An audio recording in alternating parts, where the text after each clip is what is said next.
कांद्याच्या भावात घसरण झाल्यानं शेतकरी संतप्त। लिलावात कांद्याला 1200 ते 1500 रुपयांचा भाव मिळाल्यानं शेतकरी संकटात।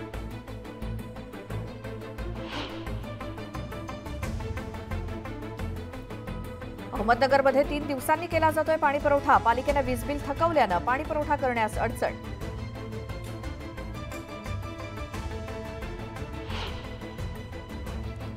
विदर्भात अवकाळी पावसासह गारपीट। मराठवाड्याच्या 3 जिल्ह्यांना पावसाचा तडाखा। 50,000 हेक्टरवरील पिकांचं नुकसान।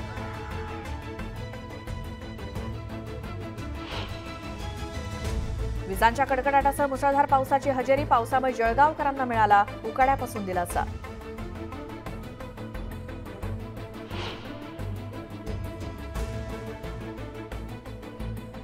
लग्नसराईच्या हंगामामुळे लालपरी झाली हाऊसफुल। तिकीट सवलतीमुळे ज्येष्ठ आणि महिला प्रवाशांच्या संख्येत मोठी वाढ। बसगाड्या वाढवण्याची मागणी।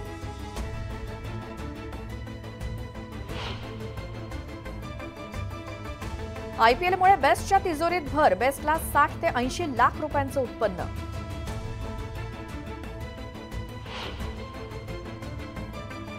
ठाणे जिल्ह्यात 35,000 दिव्यांग मतदार बजावणार मतदानाचा हक्क। दिव्यांगांसाठी स्वतंत्र 18 मतदान केंद्रांची सोय।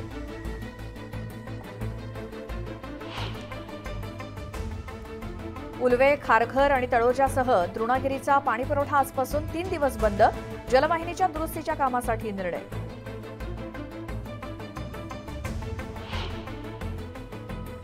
पैठण छत्रपती संभाजीनगर महामार्गावरील पाणीपुरवठा करणारी जलवाहिनी फुटली। लाखो लिटर पाण्याची झाली नासाडी। शहराच्या पाणीपुरवठ्यावरती होणार परिणाम।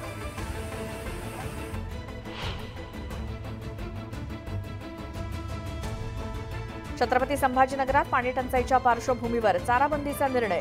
जिल्ह्याच्या बाहेर चारा विक्री करण्यास बंदी। जिल्हाधिकाऱ्यांनी दिले आदेश।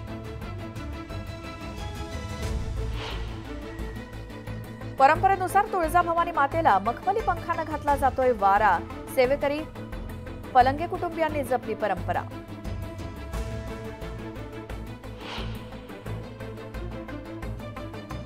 तुळजाभवानी देवीचे 207 किलो सोनं आणि 4000 किलो चांदी वितळवण्याचा निर्णय। अतिरिक्त जिल्हाधिकाऱ्यांच्या अध्यक्षतेखाली मंदिर संस्थांची समिती गठीत। गुड नदीच्या पुलावरती बर्निंग कारचा थरार। कारमधील सर्व सामान जळून खाक। सुदैवाने जीवितहानी नाही।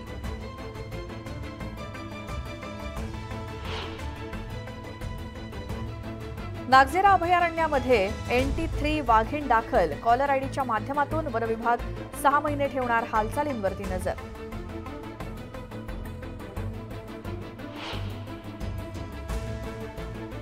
राष्ट्रीय ग्राहक आयोगातील सर्व सुनावण्या 15 एप्रिलपासून ऑनलाईन। मुंबई ग्राहक पंचायतीनं गेल्या 1.5 वर्षापासून केलेल्या पाठपुराव्याला अखेर यश।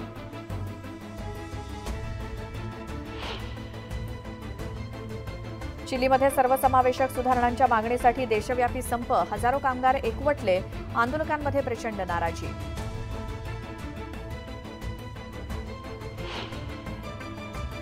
अर्जेंटिनामध्ये ब्युनोस आयर्समध्ये बस चालकांचा संप।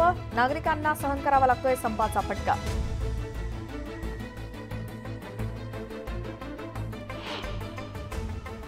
इस्रायली सैन्यानं घेतली माघार। हल्ल्यामध्ये गाझापट्टीतील इमारतींचं मोठ्या प्रमाणात नुकसान।